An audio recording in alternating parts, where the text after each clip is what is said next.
Okay, so I'm now going to explain about our Nerf gun experiment. So we're going to fire a Nerf gun and then use slow motion video to capture the bullet going up. We'll go up towards the top of the building there, and then we can time it coming down. And by counting the number of frames for the bullet to reach maximum height, that will give us the time for the bullet to reach maximum height. And then we can use S is equal to half AT squared to get the maximum height.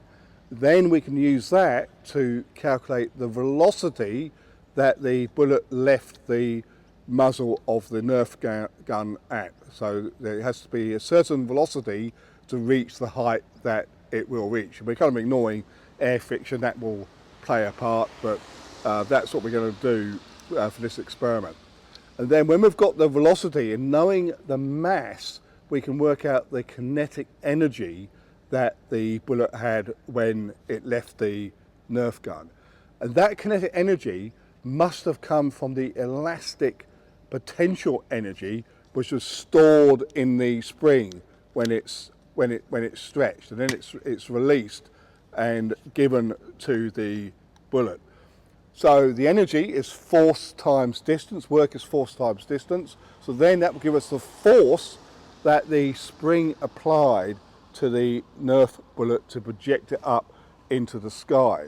If we've got the force and we've got the extension, which I've measured as 33 millimeters, that will give us the spring constant of the spring inside here. And then we can actually work out we can also work out the acceleration of the bullet using Newton's second law, F is equal to ma, so A is equal to F over m. So we can get the acceleration, the time of the acceleration, and that will give us the impulse, and also we can work out the actual power of the spring, energy applied per unit time.